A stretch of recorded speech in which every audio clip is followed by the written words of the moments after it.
Oi, mamãe, bem-vinda à Maternidade Transformada. E hoje eu quero contar como foi o parto da Lúcia, a minha mais nova, por enquanto. Se você ainda não viu os meus outros vídeos onde eu conto como Deus transformou meu coração com relação à maternidade, onde eu conto as minhas experiências anteriores com as minhas perdas gestacionais, onde eu conto o relato de parto do Teodoro, eu vou deixar para você aqui no card e aqui na descrição.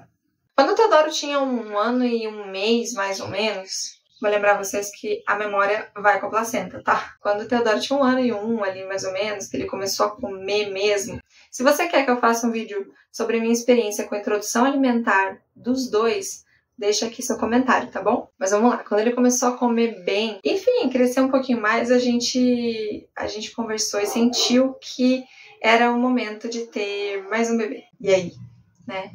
Vamos. E daí, deixamos acontecer, né? No segundo mês de deixar acontecer, eu percebi que tava ali um atraso no meu ciclo, tinha alguma coisa diferente, que tava meio fora do padrão, atrasou ali uns dias, uns 4, 5 dias, alguma coisa assim. Não era comum isso acontecer. Quando eu achei que pudesse ser um sinal de gravidez, eu não tinha feito teste ainda, eu acordei e percebi que tinha uma borra marrom, assim, na minha roupa. E daí eu entendi, não, tá pra descer. Tá pra descer, tá tudo certo. Então não é gravidez dessa vez, né? Só que daí no outro dia, não tinha mais nada. Não continuou o processo do ciclo, né? De descer mais e tudo mais. Não, interrompeu. Tava tudo sem nada. Eu falei, tá de sacanagem. Não pode ser. O Teodoro tava dormindo, meu marido tava dormindo. Eu tinha um teste na gaveta do banheiro. Eu falei, vou ver qual é. Eu já sabia que ia dar negativo, porque tinha descido pra mim ali, né? Foi só uma sujeirinha, mas tinha descido pra mim. Eu não tava com nenhum sintoma de nada, eu tava com espinhas, isso eu percebi uma diferença na minha pele, eu percebi. Mas enfim, eu achei que ia dar negativo e deu positivo. A hora que deu positivo, eu devia ter filmado. Porque eu fiquei parada assim, porque eu queria muito mais um filho. Mas eu tava achando que não ia ser dessa vez. E daí eu olhei aquele teste e falei, não. Aí eu fui com o teste assim, Carlos, eu acordei ele, Carlos, eu tô grávida. Aí ele, quê? A gente tava meio de manhã cedo, ninguém tinha acordado direito ainda. Foi bem engraçado. Não, nunca fiz surpresa pra ele, eu sempre saí correndo, gritando, contando. Chá revelação também pra mim não funciona, tem que saber ele na hora. O médico tem que me falar na hora se é pior ou menina e vida que segue, coisa resolvida. Já sai com o nome já do exame. Eu não tenho paciência pra já revelação, não. Então o teste também, nunca fiz uma surpresa com uma caixinha pro meu marido. Não, só balanço o teste. Coitado desse meu marido. Enfim, então tava como positivo. Daí a gente ficou muito feliz, porque a gente queria muito mesmo, né? E a gravidez dela também ali, aquele começo foi tranquilo.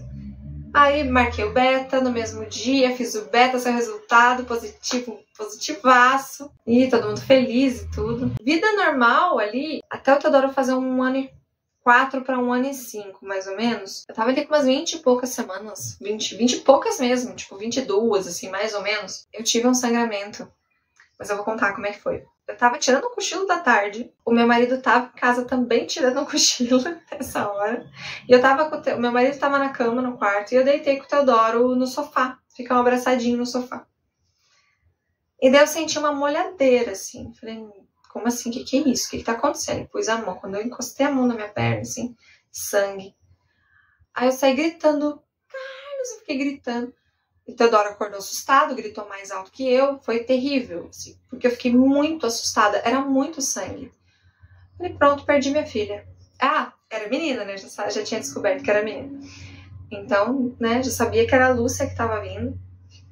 Mas me bateu o desespero, porque isso não tinha acontecido na gravidez do Teodoro, né? Foi bem tranquila a gravidez do Teodoro, eu não tive nenhum sangramento. Então, isso pra mim foi novidade, né? E eu não tinha arrumado mala nenhuma pro Teodoro pra deixar em algum lugar. Eu saí catando o que eu podia catar, só que ao mesmo tempo eu não queria me esforçar, né? Então a gente só catou, olhou umas fraldas e umas mudas de roupa, liguei pra minha pastora e melhor amiga.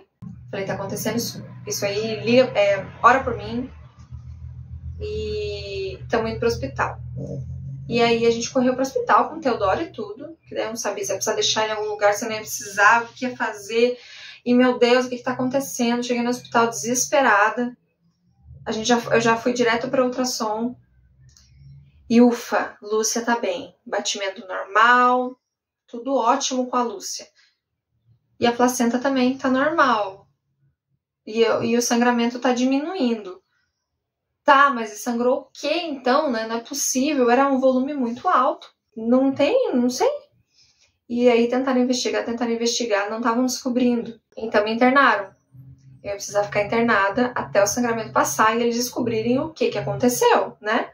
Se a bebê tava bem, se não tinha, tipo, a Lúcia nem percebeu o que tava acontecendo. E daí nisso, o Carlos voltou pra casa com o Teodoro, pediu dispensa do trabalho, ali até resolver, né? Coitadinho do Teodoro. Nisso, a nossa relação deu um pouquinho de atrito, assim, eu e o Teodoro, né, meu filho? Porque ele ficou muito magoado comigo que eu não voltei pra casa junto. E eu tava naquela situação de tensão, então eu não conseguia explicar pra ele, dar um abraço direito nele, coitado. Mas assim, foi um momento bem difícil, porque eu tava com muito medo de perder a Lúcia, né? Ali já na metade da gravidez eu tava com muito medo de perder a Lúcia. E aí fiquei internada e o sangramento parou, ali umas horas depois, ali. E meu médico cuidando de mim, vindo me visitar. Aí o sangramento parou, tá, mas a gente ainda precisa descobrir de onde que veio esse negócio, né? Aí eu passei 2 noites no hospital. E daí, novamente, a filha do meu médico, que ela já chegou a fazer outra ultrassom em mim, né? Ultrassom em que meu segundo bebezinho tava vindo a óbito. E novamente foi ela que fez a ultrassom em mim. Ela é muito maravilhosa. E ela fuçou, examinou, falou, não, ó, eu vou fazer mais esse exame aqui. Tudo ali dentro do ultrassom, né? Mas ela, vou olhar essa parte aqui e tal, porque eu tô desconfiada que pode ser um negócio. E descobriu o que era. E, gente, acontece umas coisas na vida da grávida. Aquela loteria da vida, sabe? Em que, isso aqui é raro, nunca acontece com ninguém, mas acontece com você. Aconteceu comigo. Porque eu pulei essa parte que eu esqueci de falar, mas no começo ali da gravidez, até ali umas 15 semanas, mais ou menos, eu tinha placenta prévia, que é quando a placenta, ela obstrui toda a passagem ali da saída do bebê. Ela tá bem no colo do útero. Ela era placenta prévia total, então não existia possibilidade do bebê passar por ali. Se a minha placenta não subisse, não saísse ali da reta da passagem, eu teria que obrigatoriamente fazer cesárea. Eu queria muito parto normal novamente, mas se precisasse, né, o que eu ia fazer? E tava total, então eu tava orando para que aquela placenta subisse para eu poder ter a oportunidade de ter o parto normal. Passadas umas semanas antes do sangramento, a placenta tinha subido. A gente viu no ultrassom que a placenta subiu. E o meu médico falou, subiu o suficiente para ter um parto normal seguro. Maravilha! Vou ter mais um parto normal que eu tanto desejo. Que legal! Aí veio o sangramento, um tempinho depois, né? E aí a filha do meu médico examinando ali, examinando. E daí ela descobriu uma coisa chamada vasa prévia. Eu nunca tinha ouvido falar. Em todos os estudos que eu fiz, todas as pesquisas que eu fiz, essa era uma coisa que eu nunca tinha ouvido falar. Porque é realmente muito raro. É bem difícil acontecer. Que é o quê? Tá ali o colo do útero e tá aqui a placenta prévia total. A placenta vai subindo, né? Porque o útero vai crescendo, então a chance dela subir é grande até um certo tempo da gravidez. No meu caso, tá? Ela subiu, saiu da passagem. Então o bebezinho passaria por aqui, tranquilo. Só que a minha placenta fofinha deixou um rastro. Uns coágulos no meio do caminho, que é a vasa prévia. Esses coágulos, se a Lúcia viesse de... Cadê meu exemplo? Segundo meu filho, essa aqui é a Glasimira, tá? Sim. Mas agora ela é a Lúcia, então vamos lá. Então aqui tá o meu colo do útero, tá? Se a Lúcia forçasse aqui a saída e ela pressionasse um coágulo aqui da vasa prévia e esse coágulo estourasse, haveria uma hemorragia. Não minha, da Lúcia. Ia vazar sangue dela. E o sangue do bebê, ele é um copinho. O bebê tem isso aqui, ó, um copinho pequenininho de sangue. Se ela tem uma hemorragia, ela não aguenta. Então era isso que estaria para acontecer, né? Então foi descoberto isso. Esse sangramento necessariamente não foi descoberto de onde veio, porque se tivesse sido da vasa prévia, não teria mais Lúcia para contar a história, né? Provavelmente foi de algum canto da placenta ali que não foi detectado, mas foi uma benção isso ter acontecido, porque daí foi detectada a vasa prévia. E aí a gente já sabia que ia ter que fazer uma cesárea, porque ela não poderia entrar em trabalho de parto. Não poderia correr o risco de forçar ali, né? Fique aqui comigo. E daí o doutor falou assim, quando a gente estiver ali... Eu perguntei, né? A gente já agenda uma cesárea? Como é que funciona, né? Tem que ser com antecedência, né? Antes de eu entrar em trabalho de parto, porque afinal de contas eu moro longe da maternidade. 40 minutos é muito tempo para um bebê com hemorragia. Não tem como. Eu teria que morar do lado da maternidade, né? E aí o doutor falou, não, quando você estiver ali com umas 35 semanas, a gente faz de novo esse mesmo exame para ver como que tá. E se realmente, porque ele falou assim, é raro, mas o teu quadro pode mudar, o coágulo pode ir mais pro ladinho e sair da passagem ali, né? Então a gente faz de novo esse exame para ver se você tem chance ainda de fazer o parto normal ou se você vai ter que passar por uma cesárea ali com 37 semanas. Eu falei, doutor, Teodoro nasceu com 35 semanas. Eu não vou chegar a tudo isso. Não, mas uma gravidez é diferente da outra. Eu falei, doutor, eu tenho certeza, eu sinto no meu interior. Eu tenho certeza que eu não vou chegar a 35 semanas. Eu não vou chegar, quanto mais a 37 para fazer o parto cesárea. Não vou chegar. Eu tinha certeza que eu não ia chegar. E dele, não, vamos cuidando, vamos acompanhando e tal. Tá bom. E ele foi acompanhando, ele foi muito atencioso comigo, então tudo que eu tinha de sintoma esquisito eu falava pra ele e tal. Então a gravidez da Lúcia foi um pouquinho mais complicada. Só que nisso, eu tava com 1 ano e 5 meses. Eu amamentava ele ainda e eu gostava muito de amamentar ele. Só que a minha gravidez se tornou de risco. E nisso eu não podia pegar ele no colo. Então ele já tinha ficado chateado comigo porque eu fiquei 2 noites fora de casa. Foi legal, porque ele e o meu marido acamparam na sala, ficaram brincando de um monte de coisa legal. Mas quebrou um pouquinho o vínculo ali, sabe? Então, tirando isso, ainda cheguei em casa e não podia pegar meu filho no colo. Sentada eu podia, mas sentada ele queria ficar pulando no meu colo o tempo inteiro. E eu não podia. Eu não podia ficar muito tempo em pé. Algumas amigas vinham aqui em casa para me ajudar com a louça. Teve uma amiga que lavou meu banheiro. Então, várias situações assim. Uma tia que pagou uma diária da diarista. O meu marido, sim, ele ajudava em casa, antes que vocês perguntem nos comentários. Sim, ele ajudava também, mas ele também trabalhava fora. Então, a casa tem demanda, né? Então, eu contei muito com ajudas. Muito com ajuda. Minha sogra, às vezes, mandava umas marmitas. Várias pessoas, assim, me ajudaram mesmo com tudo que aconteceu. Mas eu tive que desmamar o Teodoro. E foi muito dolorido pra mim. Mas o que acontece? O que facilitou um pouquinho o processo pra ele? Ele dormia no nosso quarto, a gente fazia... Eu era contra a cama compartilhada até ter o meu primeiro filho. Aí eu fiz cama compartilhada com ele. Então ele dormia no nosso quarto ainda. E daí eu vi isso como uma oportunidade de mudar ele pro quarto dele. Então eu nunca fiz quartinho decorado pra bebê, nunca fiz. Eu sempre queria ver o que ia acontecer, né? Como é que ia ser e tal. Então esse foi o momento. Então a gente decorou o quarto, colocou caminho, colchãozinho, não sei o que. Ficou assim, com as coisinhas que ele gostava, colocamos uns livrinhos e tal. E ele amou, ele entrou no quarto, assim, ele adorou. E a gente começou a colocar ele pra dormir no quarto dele e ele começou a dormir super bem. Durante o dia eu já tava condicionando ele a não querer mais o TT. Então às vezes ele pedia TT, e eu oferecia, não quer uma água, não quer comer uma banana, não quer brincar um pouco, porque às vezes o TT nem é fome, às vezes o leitinho que eles querem é mais por aconchego, né? Então eu posso te oferecer isso de outra forma. Vamos brincar? Vamos jogar um joguinho? Vamos fazer uma atividade? Então foi funcionando. Então durante o dia eu já tinha conseguido tirar ali, já fazia uns dias. À noite estava mais difícil. Só que daí ele dormiu no quarto dele, super bem, sem pedir o TT. 1 noite, 2 noites. Na 3ª noite ele acordou e pediu. Aí meu marido veio atender. E daí ele chorou. Aí o Teodoro chorou. E daí ele chorou daqui, eu chorei de lá. E aí foi um pouco dolorido, mas eu pensei, a gente já faz tantos dias que já estamos progredindo, né? E eu não posso mais amamentar, então eu não vou retroceder agora. E daí ele chorou ali 1 horinha mais ou menos, daí passou e nunca mais pediu. Então foi difícil, mas foi tranquilo, não foi nada traumático, não foi nada super forçado, então aconteceu bem, assim, né? A gente teve esses momentos, assim, só que eu sabia que eu não ia chegar a 35 semanas. Eu tinha certeza. Com praticamente 33 semanas, eu tava novamente deitada no sofá com o Teodoro, tirando um cochilinho da tarde, só que dessa vez meu marido não tava em casa.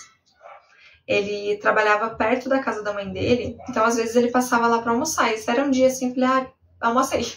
almoça aí que hoje eu não fiz almoço aqui direito, tem comida só pra gente aqui, aproveita e almoça aí, beleza.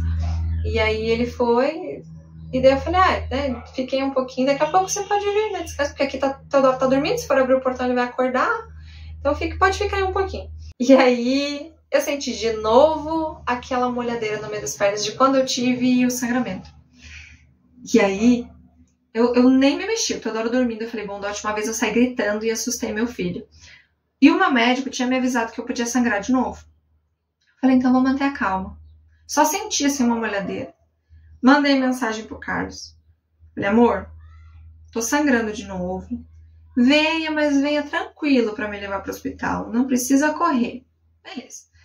Aí eu vi que tava molhado demais. Resolvi pôr a mão. Ele passei a mão na minha perna, ali não era sangue, era água. Carlos, corre, que não é sangue. E a bolsa estourou. E aí bateu o desespero. Aí eu tenho aquele monitor fetal, né? Aquele que é tipo um radinho assim. Eu escuto o batimento do bebê. Saí correndo, peguei e fiquei, né? Monitorando. Não, beleza, tá viva. Só que eu não podia entrar em trabalho de parto. E olha lá, eu com 33 semanas, eu sabia que eu não ia chegar a 35, muito menos a 37. Eu tinha certeza. Tinha certeza. E nisso, o meu marido correndo, passando sinal vermelho, desesperado, porque eu não podia ter parto normal. Não podia, eu tinha que sair correndo. E daí eu liguei pra minha amiga de novo. E falei, ó, tá acontecendo isso, tá em casa? Eu tô em casa. Porque era caminho, a casa dela, né? Relativamente caminho, assim. A gente vai passar e vai deixar o Teodoro com você. E nisso eu já tinha deixado mala pronta dele e tal, porque eu sabia que eu não ia chegar a 35. Eu fiquei com medo de ter um sangramento de novo. Então já tava tudo pronto. Minha mala, mala da Lúcia, mala do Teodoro, mala do Carlos. Tava tudo pronto. Pra qualquer emergência já ter, pelo menos com isso não se preocupar, né? E aí a gente correu. Só que como já tinha estourado a bolsa ali, a hora que meu marido chegou, ele chegou ali uns 15 minutos, eu já tava com tanta dor, porque eu já ouvi histórias que depois que a bolsa estoura fica mais intenso mesmo, né? Do Teodoro eu tomei analgesia logo em seguida, então não sei se... provavelmente ia ficar mais intenso mesmo. Da Lúcia eu não senti nada, eu não tava com sintoma nenhum, não senti cólica, eu não tive nada. Eu não tive nenhuma coliquinha, não tive nada. Então foi estranho, tipo, eu tava relaxada ali, deitada no sofá e estourou minha bolsa. Não tava fazendo nada. Não dava nem pra me sentir culpada, porque eu não tava fazendo esforço, né? Eu tava assim, no dia anterior eu senti pesar um pouco, mas ela não tava encaixada ainda. Mas eu senti pesar um pouco. Tava me sentindo indisposta, assim. Mas, sei lá, também, eu não tinha me tocado que podia ser alguma coisa. Nesse dia que a bolsa estourou, eu tava super bem. E aí a gente correndo pro hospital e eu lá no carro com o monitor fetal e gritando, porque... Aí eu tava doendo muito. Do Teodoro eu tinha um intervalo de respiração e podendo sorrir entre uma contração e outra. O dela não. Tanto que, de novo, eu quebrei o coraçãozinho do meu filho. Porque daí, na hora que a gente chegou na minha amiga pra deixar ele, eu tava no meio de uma contração muito forte. Então, meu marido tirou ele do carro, jogou no colo dela. E a gente não tem o hábito de deixar nossos filhos com ninguém. Então, foi louco. E daí a gente... só despejou o Teodoro lá na casa dela. E eu nem dei tchau, nada. Ele tinha um ano e 10. Foi mais ou menos isso. E então ele era muito novinho. Ele não entendeu nada do que aconteceu. Ele ficou super bem na casa dela, porque ele tem um amiguinho dele lá também, o filho dela. E ele ficou bem, assim. Ele aceitou bem. Só que ele e eu, a gente já tava meio que numa relação meio complicada, né? Então, foi mais um motivo pra ele ficar chateado comigo. E daí nisso... eu fui pro hospital, cheguei lá no hospital, já... gente, pelo amor de Deus, eu não posso ter parto normal, me acudam, por favor, essa criança não pode nascer de parto normal. E daí eu já tinha avisado meu médico, né, ele já tava correndo pra lá, já chegou lá também, largou todas as pacientes dele lá no consultório, chegou lá pra me atender, e daí me colocaram no cardiotoco, né, que mede lá o batimento do bebê, enfim, as oscilações ali do batimento, e tava tudo bem. Aí ele fez um monitor fetal, fez um monte de coisa. E aí ele falou, não, a Lúcia tá bem? Tá tudo bem? Não apresenta risco nenhum? Você quer o parto normal? Eu falei, bom, querer eu quero, mas eu não quero colocar ela em risco. Se você me disser que ela tá em risco, a gente vai pra cesárea agora. Eu não vou correr o risco de, né, só por um capricho meu, vamos fazer um... Não, vamos fazer o que tem que fazer, né? E daí ele, muito querido, ele, não. Se você quiser um parto normal, tá seguro? Quando não tiver seguro, eu te falo. Opa, então tá bom. Senti confiança nele. Eu já tava confiando nele desde as outras experiências. Ele sempre foi atencioso com tudo. Com todas as vezes que eu precisei. E E aí eu tava me sentindo bem assistida ali, sabe? Só que aí eu continuava com muita contração. Eu não tinha respiração entre uma contração e outra, não dava 1 minuto. Foi muito difícil, assim, essa parte. E daí aquele cheiro de... Aí eu fui pro quarto, né, do hospital. E aquele cheiro de... Se você não sabe, anota essa curiosidade. O líquido amniótico, quando a bolsa estoura ali, tem cheiro de água sanitária, tá? Muito. Eu lembro que eu tava deitada na maca, assim, e vazou um monte, né, ali, e continuava saindo. Um monte, minha roupa, tudo. E daí uma hora eu fiquei de pé do lado da cama e me apoiei, assim, meu marido fazendo massagem nas minhas costas, e eu apoiada, assim, eu com a cara naquela água sanitária, aquele cheiro forte de água sanitária, e meu marido, tira a cara daí, eu, não, aqui tá bom, me deixa aqui. Tava confortável ali, só que como era muito de risco a gravidez, o meu médico ele tinha que monitorar o tempo todo. E essa parte foi muito difícil do parto dela, porque eu tinha que ficar... Nesses momentos que ele precisava monitorar, eu tinha que ficar deitada e ele esperava dar a contração. Não foi o tempo todo assim, tá? Mas teve algumas situações assim que eu tinha que ficar deitada e daí ele, a hora que dava a contração, ele colocava um monitor fetal para ver se o coração dela oscilava na hora da contração, se baixava o batimento, alguma coisa assim. Porque se fizesse isso, aí eu ia ter que correr para cesárea. Então era um exame ali necessário naquela hora. Só que doía muito, porque é a pior posição para você ficar. De barriga pra cima, deitada assim, é muito, muito difícil. Tanto pra fazer exame de toque, quanto a contração ali. É muito ruim ficar, né? Mas eu precisava, eu entendia que era necessário, então tá bom. Então tá. E enquanto o meu médico tava falando que tava seguro, então eu ia de parto normal. E eu sabia que ele ia me falar que eu não tava mais seguro se precisasse fazer cesárea, né? Então eu tava confiando muito nele. E aí foi dilatando, foi dilatando, foi dilatando. Eu não me lembro exatamente que horas era isso. Caramba, ó, da Lúcia, eu não me lembro exatamente que horas era. Depois eu vou colocar aqui embaixo o horário que ela nasceu, tá? Porque da hora que a bolsa estourou até a hora que ela nasceu, deram 3 horas. Então foi tão rápido, tão rápido. E daí eu tava também naquele mesmo desespero do parto do Teodoro, de não saber o que ia acontecer, o que estava acontecendo. E aí minha filha é prematura, mais prematura ainda, porque o Teodoro veio de 35 semanas. A Lúcia veio de 33, praticamente. E agora, mais prematura, o que eu faço, né? Bom, já sei ser mãe de prematura. Mas, né, eu tava nervosa. Então, de novo, eu pedi analgesia. Pedi analgesia ali com 7 para 8, só que dessa vez foi mais rápido ainda. A hora que eu tomei analgesia, foi difícil eu tomar analgesia, porque não tinha espaço entre uma contração e outra. Então, ele teve que dar em 2 vezes ali, 2 etapas, o anestesista, né? Então, foi um pouquinho mais tenso. Mas não dói, porque você tá tão na adrenalina ali que a analgesia em si não dói. E aí, a hora que eu tomei analgesia e deitei, já tava com 10. Até pensei depois, nossa, se tivesse esperado mais um pouquinho, tinha nascido sem analgesia. Mas assim, não dá pra ficar pensando nesse tipo de coisa, né? Já foi. Então, eu deitei ali, o doutor falou, não, tá vindo, já dá pra ver o cabelo. Eu fiquei, cabelo de quem? Do que você tá falando? E aí, o meu marido ali junto, assim, daí o doutor falou, vem aqui ver, chamou ele, assim, vem aqui ver. E medindo o batimento da Lúcia, né? E tava tudo bem. E daí o Carlos falou, não, tá aqui, a cabeça dela já dá pra ver. Eu falei, como assim? Aí o doutor se virou pra pegar uma luva, um negócio que ele ia pegar. Não, a luva acho que ele já tava. Ele foi pegar alguma coisa. Nessa hora eu já nem prestei atenção direito. Mas ele foi pegar alguma coisa. A hora que ele voltou, ele... Pediatra! Ele gritou, pediatra! E já foi catando a Lúcia, assim, porque ela escorregou. Eu não fiz força. Eu não precisei fazer força. Ela só... Eu falei, gente, como assim? Ele tinha me falado que o segundo é mais fácil. E ela saiu. Ela saiu bem, respirando. Veio pro meu colo. Não mamou ele na primeira hora, porque daí o pediatra ficou um pouquinho preocupado. Ele falou, ó, fique aí com você um pouquinho ali, mas eu já tenho que levar ela pra monitorar, pra examinar, pra ver como é que tá. E aí levaram ela, eu fiquei ali um pouquinho, consegui tirar a foto dos dois. Eu consegui tirar a foto com o bebê, assim, no colo, assim, todo melecado. Aquela foto maravilhosa que a gente tira. E daí levaram a Lúcia.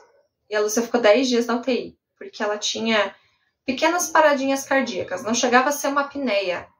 A apneia, se eu não me engano, eu posso estar falando uma besteira, porque a minha memória agora já desfez um pouco, mas acho que são 5 segundos sem respirar. e tem que voltar meio que, né, com alguma coisa forçando pra voltar.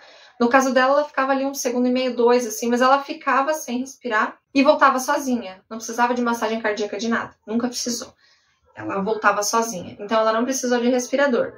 Mas era bem desesperador, porque daí passou meus 2 dias de internamento, eu tinha que voltar para o hospital todos os dias, daí para dar mamar para ela, né? Eu não dava ainda o peito no... Não, é só no primeiro dia que eu não pude dar o peito, que daí eu extraía para elas darem no copinho, né? Depois eu pude pegar ela tão miudinha, assim. Mesmo assim, eu tinha que extrair o leite, porque de madrugada eu não tava lá, né? Nesses dias depois da alta. Então, aí elas tinham que oferecer o meu leite de alguma forma, né? Então eu tinha que extrair. E eu passava o dia todo lá, foi bem cansativo, porque tinha os horários dela mamar. Os outros horários eu podia ficar lá com ela, mas ela tava lá dormindo, relaxando, então tinha horas que eu quase morria de sono. As enfermeiras falavam assim, vai, sai, toma um café. Foi bem cansativo, então. Mas ela ficou bem, ela também teve icterícia, também teve que ficar na luz azul mais tempo. Eu tive que voltar com ela pro hospital, depois da alta, inclusive, para eles monitorarem, para ver se tinha baixado mesmo. O dela ficou mais alto. Baixou. Ela ficou menos amarela que o Teodoro, mas o nível dela tava mais alto. Muito louco isso. Ela não tem tanta foto amareladinha, assim. É bem pouco. Mas também vou ver se eu encontro uma pra colocar aqui. Isso, e essa é a história do parto da Lúcia. Esse é o relato de parto da Lúcia. Ela veio num parto a jato, muito doido, foi uma loucura. Um dia mais louco que o outro. E se você gostou desse relato, se você gostou da minha história, já deixa um like aqui embaixo pra eu saber que você tá gostando desse tipo de conteúdo e poder produzir ainda mais.